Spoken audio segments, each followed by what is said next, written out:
Hello नमस्कार मेरे दोस्तों, स्वागत है आप सभी का अपने YouTube चैनल रोशन ITI बेगूसराय पर।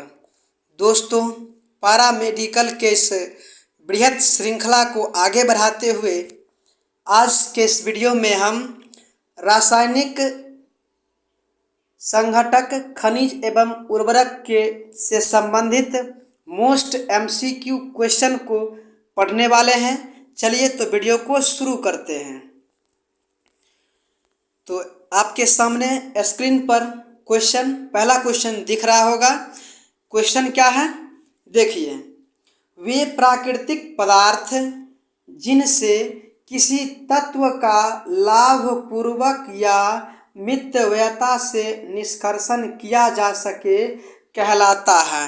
क्या है क्वेश्चन कि वे प्राकृतिक पदार्थ जिनसे किसी तत्व का लाभपूर्वक या मितव्ययता से निष्कर्षण किया जा सके कहलाता है। तो क्या हो जाएगा इसका आंसर? ऑप्शन नंबर ए यानी कि अयस्क होता है। क्या हो जाता है इसका आंसर? अयस्क होता है। अब हम लोग बात करते हैं कि एक होता है अयस्क और एक होता है खनिज। एक क्या होता है? खनिज। तो हम लोग बात कर लेते हैं कि अयस्क क्या होता है और खनिज क्या होता है। समझ पा रहे हैं ना? क्या कहा मैंने कि एक अयस्क होता है और एक खनिज होता है। तो अयस्क क्या होता है और खनिज क्या होता है, यानी कि पहले खनिज होगा कि पहले अयस्क होगा? क्या होगा? पहले खनिज की पहले अयस्क। तो देखिए, पहले क्या होता है? खनिज होता है, उसके बाद क्या होता है? अयस्क होता है। तो सभी और ख है। हम इसको कैसे याद किए हैं कि सभी और ख है, ठीक न? सभी और ख है, लेकिन सभी ख और नहीं होता है। हम इस तरीके से रिलेट करके याद रखे हैं और आपको भी इसी तरीके से याद रखना चाहिए कि सभी और ख है, लेकिन सभी ख और नहीं होता है। अर्थात अयस्क है, अयस्क खनिज से मिलता है, लेकिन खनिज अयस्क से नहीं मिलता है। यही चीज़ हम आपको यहाँ पर बताना चाह रहे हैं। तो यहाँ इस प्रश्न का आंसर क्या हो जाएगा? ऑप्शन नंबर ए हो जाता है। अभी आप यहाँ पर थोड़ा बहुत समझे होंगे, थोड़ा हम आपको और समझाने का प्रयास करते हैं। देखिए, आप जानते होंगे, लोहा का नाम सुने होंगे, चांदी का नाम सुने होंगे, हीरा का नाम सुने होंगे। यह सब का सब क्या है कि यह सब का सब अयस्क है। और यह कहाँ से निकलता है? खनिज पदार्थ से, यानी कि धरती के अंदर से जो मिनरल्स हैं उनको खोद करके निकाला जाता है। अर्थात वहाँ पर जो मौजूद खनिज हैं उनको खोद करके बाहर निकाला जाता है और हम उसको किसी अन्य तरीके से यानी अन्य तरीके से उसको परिष्कृत करके हम उससे खनिज उससे हम अयस्क की प्राप्ति कर लेते हैं। तो सबसे पहले क्या होता है? खनिज, उसके बाद क्या होता है? अयस्क होता है। तो यहाँ पर भी आप देख सकते हैं कि लाभपूर्वक निष्कर्षण किया जाता है, खनिज से ही निकाला जाता है। निष्कर्षण मतलब क्या होता है? निकाला जाना। तो खनिज से ही निकालते हैं और कौन सी चीज़ निकालते हैं? तो अयस्क को निकालते हैं। तो आंसर इसका क्या हो जाएगा? ऑप्शन नंबर ए हो जाता है।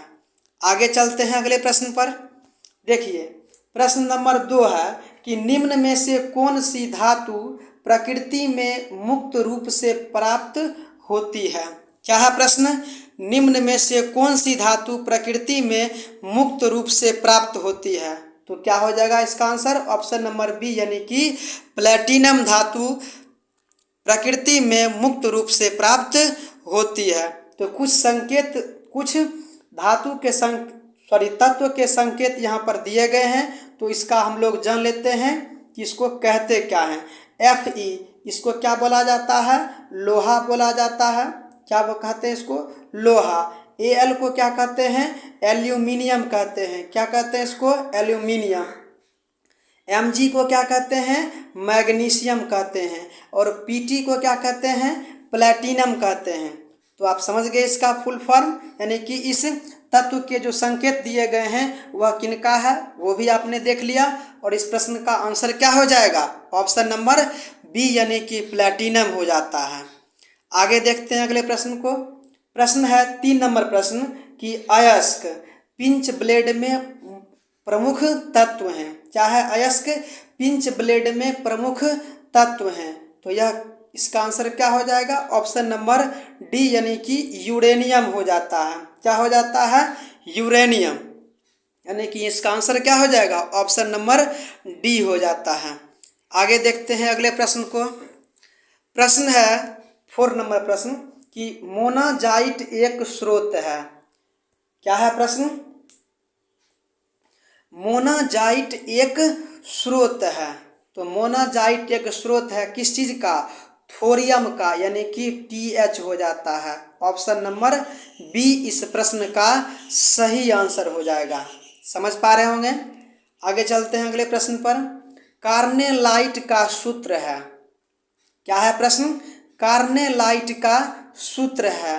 तो यह इसका सूत्र क्या होता है, क्या हो जाएगा इसका आंसर, ऑप्शन नंबर बी यानी कि KCl into MgCl2 into 6H2O हो जाता है। कार्नेलाइट का सूत्र क्या हो जाएगा, KCl into MgCl2 into 6H2O हो जाता है। यानी इसका ऑप्शन क्या हो जाएगा, ऑप्शन नंबर बी हो जाता है। आगे चलिए। प्रश्न है कि ब्रह्मांड में, क्या है प्रश्न, ब्रह्मांड में द्वितीय अत्यधिक सामान्य तत्व हैं। क्या है प्रश्न, ब्रह्मांड में द्वितीय अत्यधिक सामान्य तत्व हैं। तो क्या हो जाएगा इसका आंसर, ऑप्शन नंबर डी यानी कि सिलिकॉन होते हैं। तो पहले तत्व कौन से होते हैं जो अत्यधिक मात्रा में है, हाइड्रोजन है, और दूसरे नंबर पे सिलिकॉन होते हैं। तो इसका आंसर क्या हो जाएगा, ऑप्शन नंबर डी हो जाता है। आगे देखिए अगले प्रश्न को। वायुमंडल में सर्वाधिक मात्रा में होता है। बहुत ही आसान सा सवाल है। क्या हो जाएगा इसका आंसर, ऑप्शन नंबर बी यानी कि नाइट्रोजन गैस होता है। वायुमंडल में सर्वाधिक मात्रा में होता है, कौन सा गैस होता है, नाइट्रोजन गैस। तो इसका आंसर क्या हो जाएगा, ऑप्शन नंबर बी हो जाता है। आगे देखते हैं अगले प्रश्न को। प्रश्न है खनिजों में कौन सा लवण नहीं मिलता है। क्या है प्रश्न, खनिजों में कौन सा लवण नहीं मिलता है।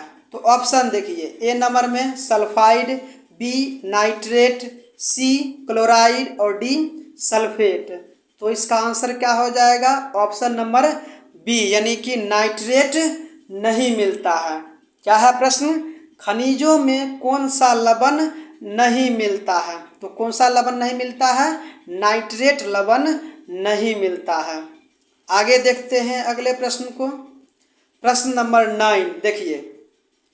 प्रश्न है निम्न में से कौन सी धातु का इसके अयस्क से सही मिलान है। क्या है प्रश्न, निम्न में से कौन सी धातु का इसके अयस्क से सही मिलान है। तो देखिए, जिंक कैलेमाइन सही मिलान किया गया है, जिंक कैलेमाइन सही मिलान है, और प्रश्न भी यही कह रहा है कि सही मिलान है। तो आंसर भी यही हो जाता है, ऑप्शन नंबर ए। बाद बाकी अगर आपको पढ़ने का इच्छा है तो पढ़ लीजिए, नहीं तो अपना आंसर निकल चुका है। आगे चलते हैं अगले प्रश्न पर। प्रश्न है 10 नंबर प्रश्न।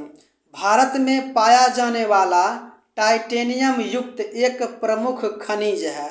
क्या है प्रश्न, भारत में पाया जाने वाला टाइटेनियम युक्त एक प्रमुख खनिज है। तो ऑप्शन देखिए, बॉक्साइट, कैल्फोपाइराइट, डोलोमाइट और इल्मेनाइट। तो इसका आंसर क्या हो जाएगा, ऑप्शन नंबर डी यानी कि इल्मेनाइट हो जाता है। क्या है प्रश्न, भारत में पाया जाने वाला टाइटेनियम युक्त एक प्रमुख खनिज है।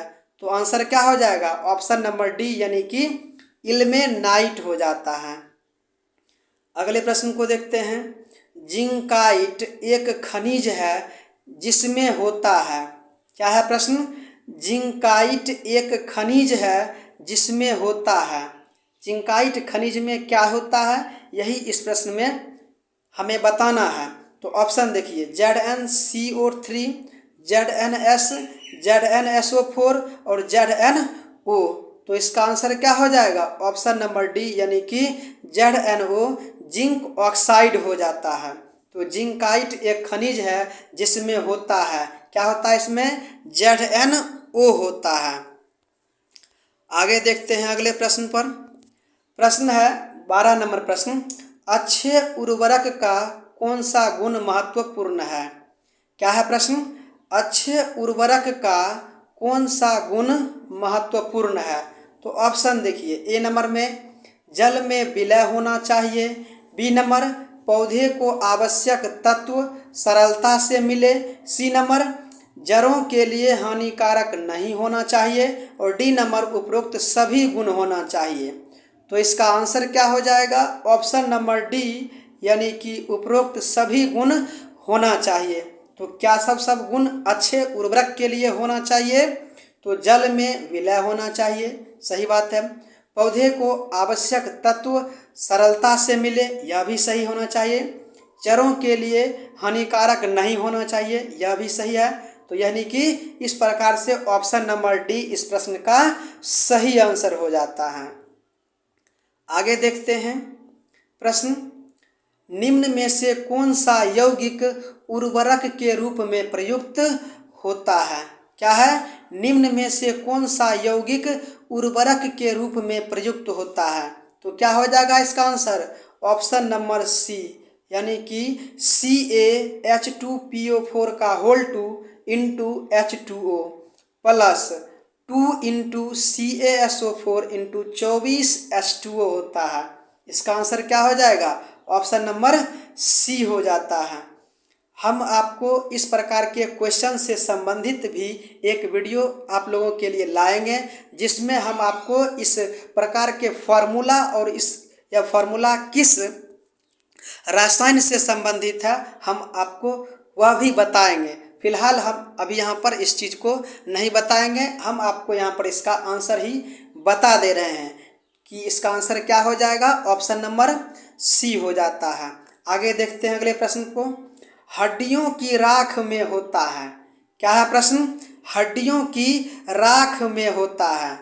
तो क्या होता है हड्डियों की राख में, ऑप्शन नंबर बी यानी कि कैल्शियम फॉस्फेट होता है। ऐसे आप जानते ही होंगे कि हड्डी में क्या पाया जाता है, कैल्शियम फॉस्फेट यानी कि कैल्शियम और फास्फोरस पाया जाता है। तो हड्डियों की राख में क्या हो जाएगा, कैल्शियम फॉस्फेट हो जाता है। क्या हो जाएगा, कैल्शियम फॉस्फेट हो जाता है, यानी कि ऑप्शन नंबर बी इस प्रश्न का सही आंसर होगा। आगे चलिए अगले प्रश्न को देखिए, लाइम चूने का सुपर फॉस्फेट होता है। क्या है प्रश्न, लाइम चूने का सुपर फॉस्फेट है। तो ऑप्शन देखिए, ए नंबर में विलय प्राथमिक कैल्शियम फॉस्फेट, सामान्य कैल्शियम फॉस्फेट, प्राथमिक कैल्शियम फॉस्फेट प्लस जिंक और डी नंबर सामान्य कैल्शियम फॉस्फेट प्लस जिंक का। तो इसका आंसर क्या हो जाएगा, ऑप्शन नंबर सी यानी कि प्राथमिक कैल्शियम फॉस्फेट प्लस जिंक हो जाता है। तो फिर से देखते हैं प्रश्न को। प्रश्न है, लाइम चूने का सुपर फॉस्फेट होता है। इसका आंसर क्या हो जाएगा, ऑप्शन नंबर सी यानी कि प्राथमिक कैल्शियम फॉस्फेट प्लस जिंक हो जाता है, इस प्रश्न का सही आंसर हो। आगे देखते हैं अगले प्रश्न को। प्रश्न है यूरिया है। प्रश्न क्या है, यूरिया है। तो आप सब जानते होंगे कि यूरिया क्या होता है, यह सब का सब उर्वरक होता है। इससे तो हम इस प्रश्न का आंसर नहीं बता पाए हैं। तो आंसर क्या हो जाएगा इसका, यूरिया क्या होता है, एक सरल उर्वरक होता है और इसका फॉर्मूला क्या होता है, NH2 क्या होता है, NH2CONH2 होता है, NH2CONH2 होता है, यूरिया का फॉर्मूला होता है। और सबसे पहले यूरिया को बनाने का श्रेय बोहलर को जाता है। तो और सबसे पहले कार्बनिक उत्पाद के रूप में यूरिया का ही निर्माण किया गया था। यह चीज़ भी आपको ध्यान में रखना चाहिए। तो यूरिया क्या है? एक सरल उर्वरक होता है, यानी कि इसका आंसर क्या हो जाएगा? ऑप्शन नंबर ए हो जाता है। आगे देखते हैं अगले प्रश्न को। प्रश्न है नाइट्रोलियम। क्या है प्रश्न? नाइट्रोलियम है। ऑप्शन देखिए CaCN2, CaC2, CaCN2 plus C और CaC प्लस CaCN2 होता है। तो इसका आंसर क्या हो जाएगा? ऑप्शन नंबर सी हो जाएगा, यानी कि CaCN2 प्लस C यानी कि कार्बन हो जाता है, यानी कि ऑप्शन नंबर सी इस प्रश्न का सही आंसर हो जाएगा। आगे देखते हैं अगले प्रश्न को। नाइट्रोजन की अधिकतम प्रतिशत मात्रा किसमें होती है? क्या है प्रश्न? नाइट्रोजन की अधिकतम प्रतिशत मात्रा किसमें होती है? तो ऑप्शन नंबर ए यानी कि यूरिया में होता है। और कितना परसेंट होता है? तो आप सब लोग देखे होंगे कि इसमें 46% लिखा हुआ रहता है। तो आप इससे भी आप जान सकते हैं कि नाइट्रोजन की अधिकतम मात्रा किसमें अधिकतम है? तो यूरिया में है। और कितना है? 46% होता है। तो इसका आंसर क्या हो जाएगा? ऑप्शन नंबर ए हो जाता है। आगे देखते हैं। आगे है संपूर्ण खाद वह है जो मृदा को प्रदान करता है। क्या है प्रश्न? संपूर्ण खाद वह है जो मृदा को प्रदान करता है। तो ऑप्शन देखिए SKN2, N2KP और SN2 और SN2P। तो आप बहुत बार, और अगर आपका संबंध किसी या क्या कहते हैं कि किसान परिवार से होगा तो आप सुने ही होंगे कि NPK में क्या होता है कि नाइट्रोजन होता है, और क्या होता है कि पोटास होता है और कैल्शियम होता है। यह तीनों का तीनों NPK में होता है। तो वैसे स्थिति में क्या हो जाएगा कि संपूर्ण खाद के रूप में NPK का इस्तेमाल किया जाता है, जो कि मृदा के लिए भी क्या कहते हैं कि अच्छा ही माना जाता है। तो इसका आंसर भी क्या हो जाएगा? ऑप्शन नंबर बी, यानी कि N2K और P हो जाता है। S से क्या हो जाता है? सल्फर होता है। तो यह भी आप जान लिए। तो इसका आंसर क्या हो जाएगा? ऑप्शन नंबर बी हो जाता है। आगे देखते हैं अगले प्रश्न को। प्रश्न है डाई अमोनियम सल्फेट उर्वरक में। क्या है प्रश्न? डाई अमोनियम सल्फेट उर्वरक में नाइट्रोजन की प्रतिशतता होती है। क्या है प्रश्न? डाई अमोनियम सल्फेट उर्वरक में नाइट्रोजन की प्रतिशतता होती है। ऑप्शन ए नंबर में 15, बी नंबर में 18, सी में 25 और डी में 30। तो इसका आंसर क्या हो जाएगा? ऑप्शन नंबर बी, यानी कि 18% होता है। प्रश्न क्या है? डाई अमोनियम सल्फेट उर्वरक में नाइट्रोजन की प्रतिशतता होती है। कितना प्रतिशत होता है? 18% होता है। आगे देखते हैं अगले प्रश्न को। प्रश्न है सुपर फॉस्फेट ऑफ लाइम निम्न की प्रक्रिया से बनाया जाता है। यानी कि सुपर फॉस्फेट ऑफ लाइम किस प्रक्रिया से बनाया जाता है? तो ऑप्शन देखिए ए नंबर में कैल्शियम कार्बोनेट को फास्फोरिक अम्ल के साथ, कैल्शियम कार्बोनेट को हाइड्रोक्लोरिक अम्ल के साथ, कैल्शियम फॉस्फेट को सल्फ्यूरिक अम्ल के साथ और हड्डियों को जिप्सम के साथ। तो इसका आंसर क्या हो जाएगा? ऑप्शन नंबर सी हो जाता है, यानी कि कैल्शियम फॉस्फेट को सल्फ्यूरिक अम्ल के साथ क्रिया करके बनाया जाता है। क्या चीज़? सुपर फॉस्फेट ऑफ लाइम बनाया जाता है। तो आप समझ पा रहे होंगे इसका आंसर क्या हो जाएगा? ऑप्शन नंबर सी हो जाता है। आगे चलते हैं अगले प्रश्न पर। प्रश्न है निम्न में से किस उर्वरक को सिंदरी उर्वरक के नाम से जाना जाता है? सिंदरी उर्वरक, सिंदरी कहाँ पे पड़ता है? यह अपना महाराष्ट्र वाला इलाका में है सिंदरी। तो निम्न में से किस उर्वरक को सिंदरी उर्वरक के नाम से जाना जाता है? तो क्या हो जाएगा इसका आंसर? ऑप्शन नंबर ए यानी कि अमोनियम सल्फेट को सिंदरी उर्वरक के नाम से भी जाना जाता है। क्या हो जाएगा इसका आंसर? ऑप्शन नंबर ए हो जाता है। आगे देखते हैं अगले प्रश्न को।